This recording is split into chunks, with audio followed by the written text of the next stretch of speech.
frente de la iglesia del Cristo del Buen Viaje se encuentran quizás todavía enterrados los restos de una de las mujeres que es protagonista de la leyenda más famosa de la ciudad de Veracruz. Su nombre es Beatriz del Real, mejor conocida por las leyendas alrededor de su persona como la Condesa de Malibrán, quien naciera en la ciudad de Veracruz en la época de la colonia española, allá por el año de 1730 aproximadamente, falleciendo el 14 de septiembre de 1802 y enterrada, según consta en su acta de defunción, el 15 de septiembre de 1802, precisamente en la entrada principal de la capilla del Santo Cristo del Buen Viaje. En el puerto de Veracruz existen un sinfín de leyendas e historias, relatos que con el paso del tiempo se han ido transformando de acuerdo a cada autor o por comentarios que pasan de voz en voz, convirtiéndose en leyendas. De esta mujer se dicen muchas cosas, sobre todo malas, que si fue una asesina, hechicera o bruja, que tenía una infinidad de amantes a los cuales asesinaba, bebía su sangre y sus cuerpos los sacaba por una serie de túneles con su carruaje que recorría los túneles de la ciudad de Veracruz hasta llegar al mar. Pero en esta ocasión nos basaremos en datos históricos, fundamentados en documentación que todavía existe sobre la señora Beatriz del Real, mejor conocida como la Condesa de Malibrán. Trataremos de dejar en claro quién fue esta mujer a quien el imaginario colectivo ha convertido quizá injustamente en un monstruo asesino, cuando en realidad fue una dama que quizás con sus defectos, como todo ser humano, ha sido señalada por la historia. Una mujer que se dedicó a la beneficencia en la segunda mitad del siglo XVIII y cuya vida habría más que juzgar, reconocer por todo lo que dio por los habitantes de la ciudad de Veracruz en esa época. La versión más antigua de la leyenda de la Condesa de Malibrán se sitúa en 1861 y nace tras la publicación del escritor y novelista liberal Nicolás Pizarro Suárez, que incluye en su obra de matiz político-social la novela llamada La Coqueta, en la que narra las presuntas apariciones del alma en pena de doña Beatriz del Real. Los primeros antecedentes de esta historia narran que el espíritu de aquella acaudalada mujer se aparecía en el antiguo camposanto del Cristo, que sería donde hoy se encuentra la iglesia del mismo nombre. El cementerio ocupaba el callejón y la cuadra que hoy pertenece al famoso barrio de La Huaca. La leyenda decía que debido a la maldad de esta mujer en vida, su alma penaba a los alrededores, y esto siguió hasta que los religiosos realizaron una especie de exorcismo. Con el tiempo, cada escritor o intento de novelista le fue agregando sabor a la historia, y la simple mujer cuyos restos fueron enterrados frente a la iglesia fue nombrada condesa, se fue haciendo más satánica, bruja y asesina en cada narración. Esta historia tenía todos los matices de una buena leyenda de terror, infidelidad, sangre y muerte. Una de las muchas historias cuenta que era una mujer extranjera, muy bella, que era esposa de un conde español de apellido Malibrán. Según esta historia, la gente rumoraba que la mujer visitaba los arrabales, que eran los barrios bajos de la ciudad, para ver a una bruja. La razón era porque no podía procrear hijos. Según cuentan las numerosas leyendas, la condesa organizaba grandes fiestas en su casa durante la ausencia de su esposo, a donde ella invitaba a jóvenes con los que solía quedarse a solas y sostener relaciones sexuales, terminando asesinados por uno de sus sirvientes y arrojados al mar o a un pozo. La supuesta carroza o carruaje de la presunta condesa se escabullía en secreto por las noches por un sistema de túneles que se supone existían bajo la ciudad de Veracruz. Según la leyenda, un día el conde de Malibrán regresó a la hacienda sin avisar y le encontró en brazos de uno de sus tantos amantes. Enfurecido, asesinó a ambos con su espada. Uno de sus sirvientes le ayudó a deshacerse de los cuerpos y lo guió a un foso lleno de lagartos que estaba al fondo de la propiedad. La historia dice que el sirviente contó que la diabólica mujer mataba a sus amantes, los desangraba y se bañaba en su sangre. Después le ordenaba arrojar los cuerpos a ese foso para no dejar huella de su infidelidad. Según esta leyenda, el conde enloqueció casi al instante y durante mucho tiempo se le vio caminando fuera de la casa gritando que muera la condesa de Malibrán. La historia de la llamada condesa, con el paso de más de 2 siglos, ha retomado diversos matices, la gente le ha agregado y quitado, pero ¿qué hay de verdadero en esta leyenda? Para empezar, la llamada condesa nunca fue noble, ni era extranjera. Se sabe que Beatriz del Real fue hija de un militar, el capitán Gonzalo del Real, y de Ana Herrera. Tuvo varios hermanos, entre ellas María Magdalena, y fue esta su hermana María Magdalena la que en 1757 se casó con Juan Malibrán, quien fuera dueño de lo que se conocería como la Hacienda de Malibrán. La Hacienda de Malibrán ocupaba una vasta cantidad de terrenos, que es donde hoy se encuentra el Panteón Particular, Reino Mágico, el Mercado Malibrán, el Fraccionamiento Floresta y parte de las calles frente al Parque Reino Mágico hasta La Fragua. La hacienda en realidad se llamaba Santa Bárbara, aunque fue más reconocida posteriormente como Hacienda de Malibrán por el nombre de Juan Malibrán, quien fuera cuñado de Beatriz del Real. Pero ¿quién era en su vida cotidiana Beatriz del Real? Antes que nada era una mujer religiosa, apegada a la Iglesia Católica. En su acta de defunción dice lo siguiente: era hermana profesa como también de la Archicofradía del Santísimo Sacramento del Patriarca Señor San José, de la del Santo Entierro del Cristo y Soledad de María, de la Archicofradía de Nuestra Señora del Rosario, de la Cofradía de Nuestro Padre Jesús Nazareno, ambas en el Convento de Predicadores de la Cofradía de la Pura Limpia Concepción, en el Convento de la Merced y de Nuestra Señora del Carmen. ¿Pero qué es una cofradía en la religión católica? Básicamente, una cofradía es una asociación integrada por un número específico de personas y siempre están vinculadas con el culto católico, ya que las mismas fueron creadas para rendirle culto a Dios y a los santos.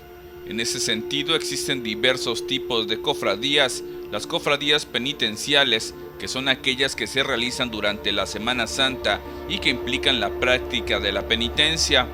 En pocas palabras, lo que quiere decir es que esta mujer fue católica y bastante creyente y respetuosa de la religión. Sí, mira, aparecen las órdenes mendicantes, ¿no? Dominicos, franciscanos, etcétera. Y también de repente surgen, también como un carisma en la iglesia, las llamadas cofradías, archicofradías, que eran los seglares que no podían ser monjes, que no podían entrar a estas órdenes religiosas por su trabajo y pues porque no se sentían llamados a la consagración. Entonces ellos también vivían el espíritu de la orden religiosa en el mundo. Y así tenemos pues que los franciscanos tienen franciscanos seglar, ¿no? Una orden franciscano seglar. Los carmelitas también, los carmelitas tienen la orden carmelita seglar, que incluso hay aquí en Catedral, y se dedican a las obras de caridad en los hogares por amor a Dios. Entonces es gente que hace su consagración también como si fueran religiosos, con votos, muchos de ellos, ¿no? De pobreza, castidad y obediencia, pero viviéndolos como seglares. Eso no quiere decir que un casado hace votos de castidad y ya no tiene relaciones, no, sino que las tiene, pero de una manera pues respetuosa, creativa en el sentido de procrear, ¿no? Para la finalidad que es, pero busca dentro de su vida esa virtud de la castidad como un voto. Oiga, aquí en las cofradías, archicofradías en Veracruz, ¿hubo bastantes? Sí, te digo, como parte de ir viviendo el espíritu de algunas órdenes religiosas, se fueron creando. Incluso en las parroquias incluso había la cofradía del Rosario para vivir conforme estos dominicos que se dedicaban a propagar el rezo del Santo Rosario. Hoy tratan de actualizarlas un poquito a través de asociaciones de laicos, así le llaman, asociaciones de laicos, que ellos promueven su vocación, su vida dentro del pueblo de Dios que es la iglesia, porque era como un añadido, yo me atrevo a decir como un chipote que se unía la cofradía a la orden religiosa. Hoy no, hoy todos somos iguales, cada uno tiene su vocación, su servicio en la iglesia como pueblo de Dios. Para la gente que en la época de la colonia pertenecía a esas asociaciones, eran gente pudiente, se puede decir, que hacía donaciones o... No, todo el que quisiera participar, participaba. Generalmente la gente pudiente era la que mantenía la cofradía, ¿no? Y propagaba la cofradía. Y eran los donantes. Eran los bienhechores que se... En el siglo XVIII, cuando Beatriz del Real vivió en la ciudad de Veracruz, esta ciudad se encontraba circundada por una muralla. La muralla protegía a la población de posibles invasiones y de los ataques de los piratas. La muralla se extendía por varios kilómetros alrededor de la ciudad y contaba con 8 baluartes y una batería con cañones. Beatriz del Real debió nacer y vivir al interior de la ciudad de Veracruz. Se sabe que contrajo matrimonio bastante joven, como a los 15 años de edad, en 1751, con Lorenzo Arrinda, con quien procreó 4 hijos, los cuales al parecer murieron siendo niños, falleciendo su última hija en 1771, mientras que su esposo murió fatalmente en 1765. A principios de 1766, falleció el esposo de su hermana, Juan Malibrán, dueño de la famosa hacienda o rancho de Santa Bárbara, mejor conocido como la hacienda de Malibrán, debido a las deudas contraídas por su cuñado Juan Malibrán. A su muerte se remató el rancho Santa Bárbara, en donde se encontraba el casco de la hacienda de Malibrán. El rancho tenía entre 16 y 17 hectáreas y se encontraba ubicado lejos de la ciudad amurallada, a unos 2.5 kilómetros de distancia.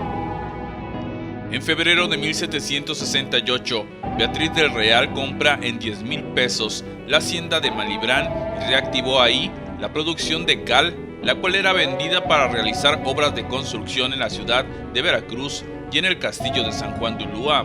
La hacienda se dedicaba a la cría de ganado y contaba con 2 hornos para hacer ladrillos y cal.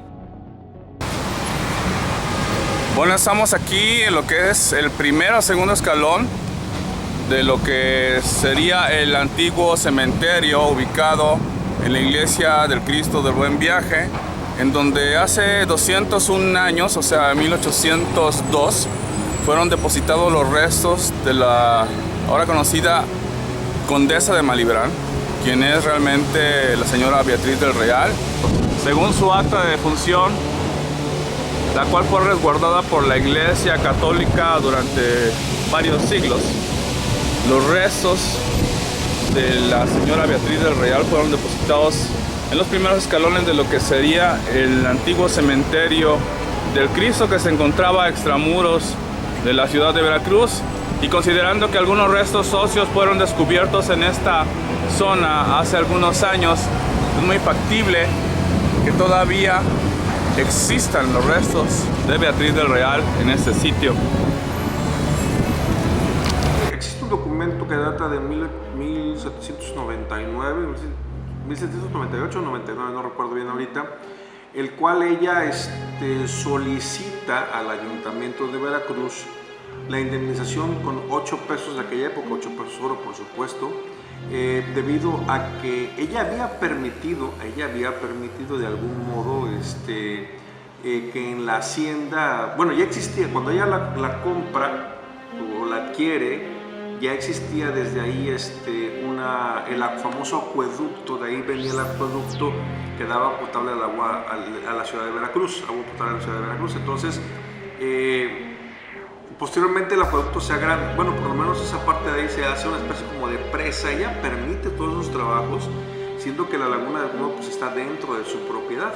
Entonces ella permite todos esos trabajos. Aparte de eso, bueno, y se vio perjudicada esa presita que hicieron, pues provocaba inundaciones y afectaciones a su hacienda. Y también la hacienda de Malibrán, eso sí es muy bien sabido, que en varias ocasiones ella, siendo la propietaria, la prestó para que se constituyera un lazareto en ese sitio. El lazareto, siempre se hablaba de un lazareto de hospital que era principalmente para leprosos. Entonces, bueno, el asunto es de que, bueno, no eran leprosos, simplemente eran enfermos de enfermedades diversas y ya terminales, y ella permitía que se construyeran los jacalones de madera allá en la hacienda de Malibrán, que para esa época estaba súper lejos, ¿no? O sea, muy retirado de la ciudad de Veracruz. Y pues bueno, imagínense, ¿no? Veracruz amurallado, en la hacienda de Malibrán se encontraba, por lo menos el casco de la hacienda, se encontraba donde hoy se encuentra, donde hoy está la escuela primaria Cristóbal Colón, ¿sí? Ahí en de Miró hacia la Fragua, en esa zona estaba. Entonces, ella pues varias veces prestó para que se hiciera el lazareto ahí, sin cobrar un solo centavo, para que se saneara un poco de esa enfermedad de la ciudad de Veracruz. Y posteriormente, bueno, pues quién sabe dónde haya sido enterrado de los muertos que de ahí emanaban, ¿no? De ese lazareto. Entonces, bueno, verdaderamente mala no. Lo que sí hay una nota, por ejemplo, llegué a platicar con Miguel Rodríguez, que vivía ahí en Iturbide, entre 1 de Mayo y Gómez Farías.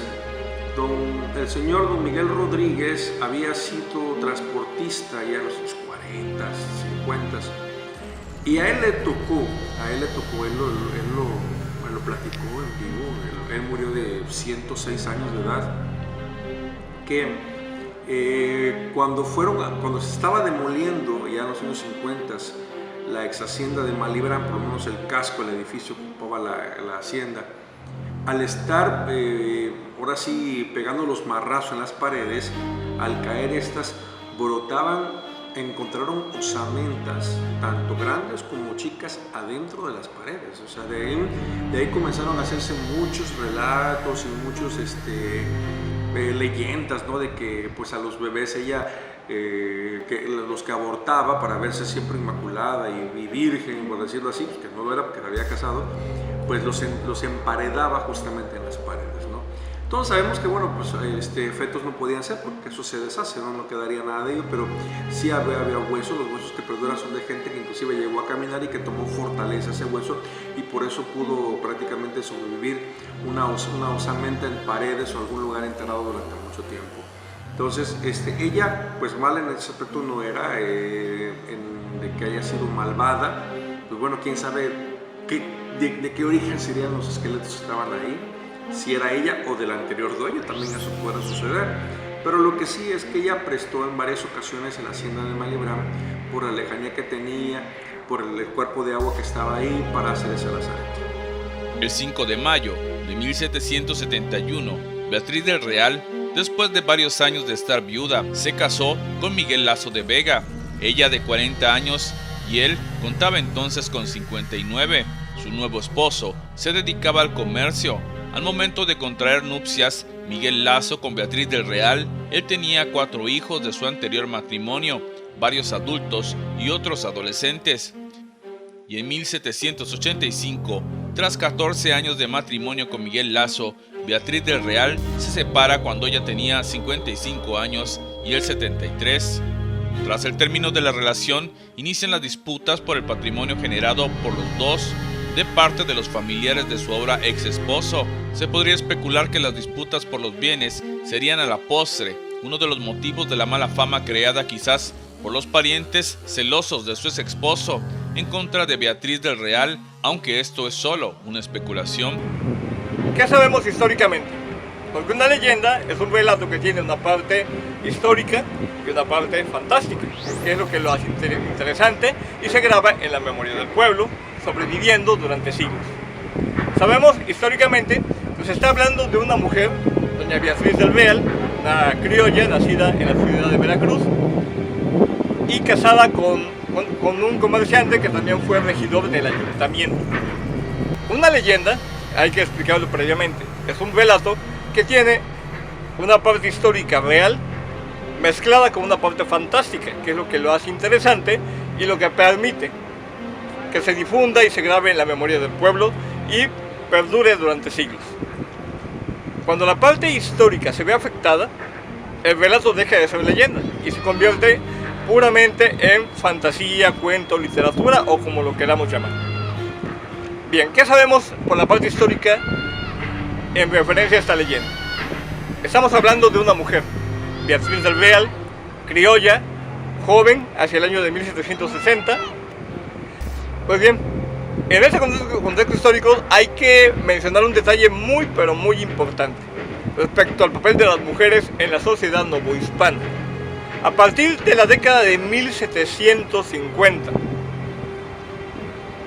la corona española autoriza que las mujeres libres, cristianas, pueden manejar dinero y llevar la administración de sus propios negocios sin contar con la influencia o autoridad directa de los varones de la familia, que era como se estilaba desde siglos antes.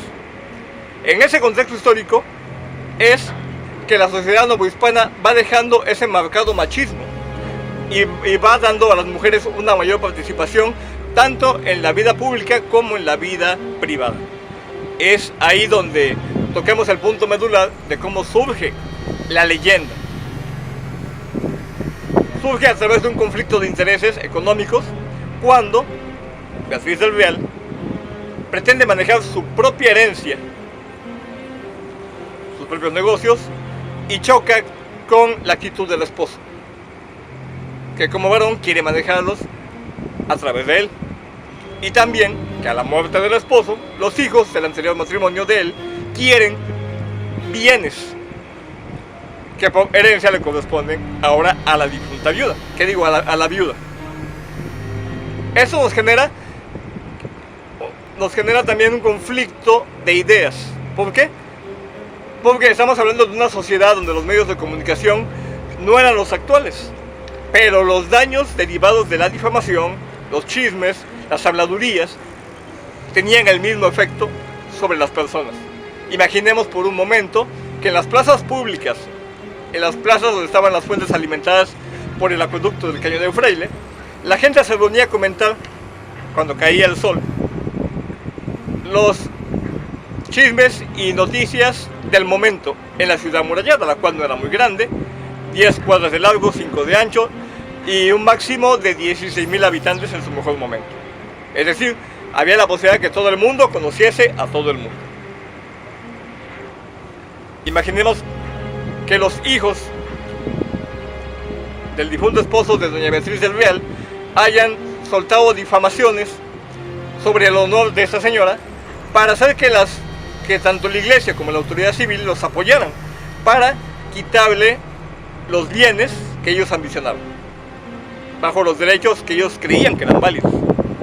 Doña Beatriz pasó en ese momento por una situación muy difícil, porque a finales del siglo XVIII Veracruz estaba en estado de defensa contra los ingleses, se hacían muchas obras militares y aparte en la década de 1790 se estaba modernizando la ciudad, dejando de ser un sitio de paso para ser un sitio de habitación permanente. Por lo tanto, se construyeron muchos edificios, muchas obras nuevas, entre ellas el acueducto de Jamapa, para traer agua de ese río hasta Veracruz, dado que el caño de Fraile era insuficiente. Y precisamente en una de las propiedades de doña Beatriz, ella tenía hornos de cal, los cuales durante una inundación provocada por la ruptura de una represa del proyecto del acueducto del río Jamapa, dañó sus intereses económicos y ella entabló un pleito largo con el ayuntamiento para pedir que se le compensase por el daño, por la negligencia de los trabajadores, o cuando menos que se le comprase la producción que ya tenía de esos hornos de cal, lo cual se le negó. ¿Qué tenemos ahí? Pues una interesante situación donde una mujer sola, una viuda hasta cierto punto adinerada, entabla un pleito con la autoridad civil y tiene además el lastre de las difamaciones de los hijos del anterior matrimonio de su esposo. Para la sociedad debió haber parecido algo muy inusual, que rompía las reglas tradicionales de convivencia del hombre con la mujer y la relación de respeto entre un civil, en ese caso una mujer, con la autoridad del ayuntamiento. Sabemos que doña Beatriz del Real murió en el año de 1802 y fue enterrada en el cementerio que se encontraba en el atrio de la Iglesia del Cristo del Buen Viaje.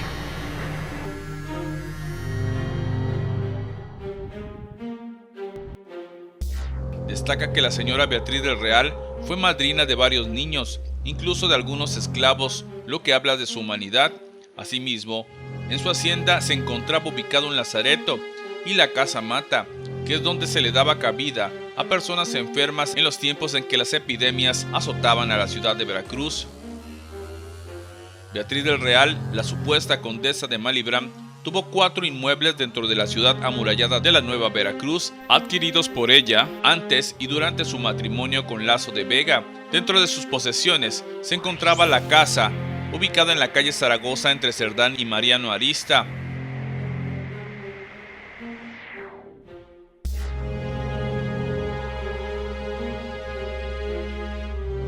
Existía también otra casa ubicada en lo que hoy es el edificio de Bachilleres de Veracruz, en los terrenos que quedaron al interior de dicho edificio tras la demolición de estas construcciones.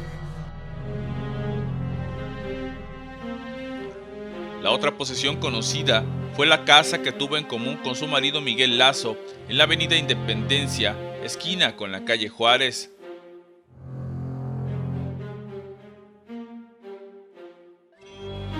Otra de sus posesiones fue una casa construida en el sitio conocido como Punta Diamante, aproximadamente en lo que hoy sería la avenida Madero y la calle Ocampo.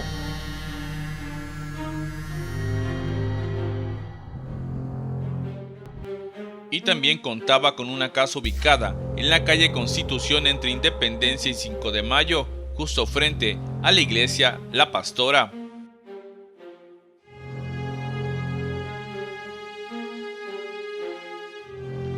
Y sin duda alguna la posesión más conocida fue la que fuera la hacienda de Malibran, ubicada donde hoy se encuentra la Escuela Colón, en la avenida Salvador Díaz Mirón.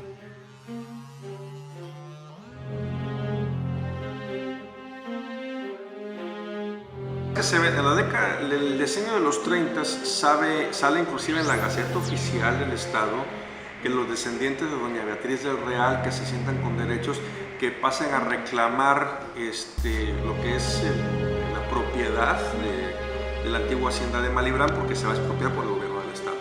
Al parecer nadie reclama y el gobierno del Estado la expropia y posteriormente se vende todo eso y años más tarde se hace el fraccionamiento moderno. A pesar de que el casco es destruido, o sea, donde estaba el edificio de la hacienda, quedó el pozo, del que se hablaban muchas cosas, que ahí arrojaban sus amantes y no sé qué más. El pozo quedó y duró muchos años más en un pequeño terreno que nunca fue vendido en la mera esquina de la continuación de la calle de Malibran, que todo el mundo le llama el Callejón del Sapo, que está pegadito a la escuela Cristóbal Colón, va de la Fragua hacia Díaz Mirón. Bueno, pues justamente a la mitad donde comienza la calle de Electricistas, ahí en esa esquinita que es muy, muy pequeña, de ser un terreno como de 5x5 si acaso, ahí estaba el pozo. Todavía hace unos 7, 8 años ahí estaba el pozo. Pues bueno, finalmente me parece que el ayuntamiento vendió ese espacio. Finalmente no tenía ya ninguna razón de estar ahí. Solamente era criadero de mosquitos, eso sí me tocó verlo, muchísimo mosquito en esa zona por estar ese pozo ahí sin cubrir, y de hecho la zona estaba hasta enrejada para que nadie se metiera en ese sitio. Bueno, pues entonces ya hoy en día ya no existe, pero ahí estaba, todavía hace muy pocos años estaba el famoso pozo que perteneció a la antigua hacienda de Malibran, de donde se hablaban también muchísimas leyendas. Oye, entonces el casco estaba precisamente en la escuela Cristóbal Colón. Ajá, ahí donde está el colegio Cristóbal Colón, me refiero a secundaria, primaria y bachillerato, ahí se encontraba el edificio, o sea, la casa de la hacienda, ¿no? Bueno, es el terreno de la parte de un costado de lo que es la escuela Cristóbal Colón, y allá en el fondo vemos lo que sería el famoso Callejón del Sapo. A un costado se encuentra el terreno donde estuvo, se supone, el pozo de la condesa de Malibran. Ese es el famoso Callejón del Sapo. Aquí hay una construcción antigua, no sabemos si todavía aquí exista el famoso pozo, pero pues ese sería el terreno o terrenos de la ex hacienda de Malibran, contiguos al casco de la hacienda. A dónde se encontraban los trapiches y los hornos, eso sí no nos menciona, pero el casco de la hacienda de Malibrán, que inclusive aparece en una litografía por ahí, se encontraba allí. Ese punto es alto, es bastante alto, está sobre una especie como de lomita. Díaz Mirón, tanto la Fragua están un poquito más bajo, hay una lomita, obvio porque bueno, la laguna de Malibrán, que era mucho más grande, varias veces se desbordaba. Esa zona, bueno, recordemos que hay pues muchos mantos freáticos que están muy cerca del nivel de la tierra. Entonces, por ese punto más alto, allí se construyó, y más adelante estaba la famosa Casamata, ¿sí? La Casamata también, que es parte de la historia de México, sobre todo en la época de independencia, estaba también muy cerca de ese sitio, también en un punto elevado. Oye, ¿y cuántos más o menos calles o fraccionamientos o colonias abarcaba la hacienda? Bueno, en el documento que se ha encontrado, que está en el archivo histórico de la hacienda de Malibrán, nos dice que esta hacienda medía 400 varas a los 4 vientos. Entonces, al parecer en un principio no era tan grande. La vara castellana mide 83.6 centímetros, más o menos. O sea, es menos de 1 metro. Entonces, más o menos, perdón, eran 500 varas a los 4 vientos. Entonces, venía siendo como 400 y fracción de metros alrededor. Obvio, alguna vez, o sea, debió haber sido un poquito más grande posteriormente, o simplemente pues no había más dueños alrededor, pues podías empezar a utilizar más espacio sin que fuera tuyo exactamente, en este caso de Beatriz del Real, que era la propietaria de la hacienda. O sea, más o menos ¿qué fraccionamiento sería? Sería más o menos lo que dice el fraccionamiento moderno y el fraccionamiento electricistas, y posiblemente una pequeña parte del fraccionamiento forestal. En 1860, Guerra de Reforma. A partir de 1858, el gobierno de Benito Juárez se refugia en la ciudad de Veracruz y sufre 2 sitios por las fuerzas del gobierno conservador liderado por Miguel Miramón, el sitio de 1859 y el sitio de 1860. Entre las tropas juaristas había un capitán llamado Sebastián Ignacio Campos, que nos deja el testimonio en un libro histórico elaborado por él, donde nos cuenta que en sus ratos libres, cuando no estaba en servicio, se iba con un amigo a visitar las ruinas que se encontraban al sur de la ciudad amurallada, a lo que había sido el Rancho Malibrán. Y en una de esas visitas escucharon la leyenda local de la historia de Doña Beatriz del Real. Su amigo, que tenía aficiones literarias, encontró interesante el relato y una vez que terminó la guerra se dedicó a convertirlo en una novela, publicándola con el nombre de La Coqueta. ¿Qué trata esa novela de La Coqueta? Pues habla de una mujer del México independiente a la cual se le aparece continuamente el fantasma de Doña Beatriz. Se habla de las ruinas del rancho de Malibrán y nos hablan de una mujer fatal, una mujer de gran belleza que atrae a los hombres, los seduce y luego estos desaparecen misteriosamente. Es en ese momento cuando nace, por llamarlo así, la gran leyenda, porque la leyenda sencilla, con elementos más o menos verídicos, ya existía. Fue la que el novelista tomó en sus visitas a lo que fue el Rancho Malibrán. ¿Qué pasa posteriormente con La Coqueta? Pues se convierte en un libro de gran éxito, una novela que se vende, y por lo tanto el nombre de Doña Beatriz del Real se va popularizando. Si antes era conocido solamente en el área de Veracruz, ahora se vuelve nacional. ¿Y qué es lo que sucede? Bueno, al igual que pasó con la leyenda de Chucho el Voto, cuando pasó de la literatura a la radio, se disparó el fenómeno donde todo el mundo escribía, especialmente en la primera mitad del siglo XX, y especialmente los cronistas de la ciudad de Veracruz, que encontraron ese relato interesante para las leyendas del puerto, escribían sobre ella. Y poco a poco la gran leyenda se fue degenerando, perdiendo completamente todos sus elementos históricos, hasta convertirse en lo que hoy, en el siglo XX, siglo XXI, es una mezcolanza que ni siquiera se debería de contar ya. La leyenda no tiene fundamento, los túneles existen, pero no son los túneles que comenta la leyenda. Y esa clase de túneles no existen. bajo la ciudad de Veracruz, ya sea túneles religiosos, civiles o militares. No existen. Mira, a finales del siglo XIX, durante la época del Porfiriato, las leyendas comenzaron a abundar mucho, sobre todo para espantar a los niños. Las leyendas son una tradición oral en todos los pueblos, es muy bonito. La parte misteriosa, mística, fantasiosa inclusive, se da en todos los pueblos. Entonces, bueno, por supuesto que en México, durante todo el virreinato, existieron leyendas muy bonitas, ¿no? La leyenda de la Llorona, etcétera, etcétera. Y bueno, pues de Doña Beatriz del Real, de todas las mujeres que son así, pues como que inmaculadas, de alta sociedad y todo, bueno, siempre se despiertan leyendas. Por ese motivo, a finales del 19 y principios del 20, esa leyenda verdaderamente pues causó sensación en Veracruz. Empezaron a hablar de ella. Pues bueno, Ulloa Senior, que es un investigador particular, ha encontrado afortunadamente documentos de ella, ¿no? Está sepultada en el antiguo cementerio que se encontraba a espaldas de la iglesia de Santo Cristo del Buen Viaje, un cementerio que existía desde 1791.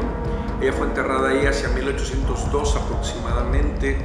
Entonces y ahí menciona que está junto a la puerta del cementerio, está pegadita, o sea, más o menos se tiene una idea de dónde se encontraban sus restos.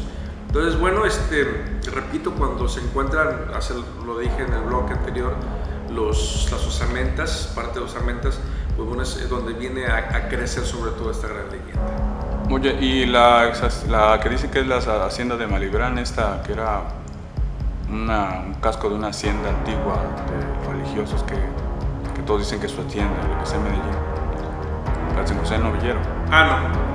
No. Esa no es la hacienda de Malibrán, esa es San José Novillero. El San José Novillero perteneció, me parece que a la espada de San Enrico, y posteriormente perteneció a los betlemitas. De las haciendas, los betlemitas pues tenían un hospital muy grande, un hospital de convalecencia, del cual pues no cobraban mucho dinero por ello, a veces no cobraban nada. Entonces, ¿de qué se iban a mantener los hospitales? Obvio, de las haciendas. De esas haciendas, como San José Novillero, los betlemitas tenían San José Novillero, tenían la hacienda de Paso del Toro y una más por el estado de Puebla. Bien, hablemos de la leyenda. ¿Qué nos dice la leyenda? Que la condesa de Malibrán tenía túneles por los cuales se trasladaba de su mansión a la ciudad de Veracruz. Túneles que sugiere que eran grandes, por donde podía pasar tranquilamente un carruaje de 4 ruedas cargado con esclavos o con pasajeros, ¿no? La condesa y sus amantes. Pues bien, tras años de investigación y trabajo de campo, puedo decir que sí existen túneles bajo la ciudad de Veracruz. Pero, ojo, diferentes tipos de túneles.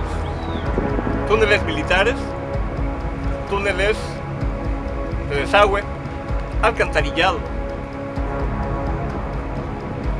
Inclusive túneles de sótano y criptas bajo los conventos que tenía la ciudad.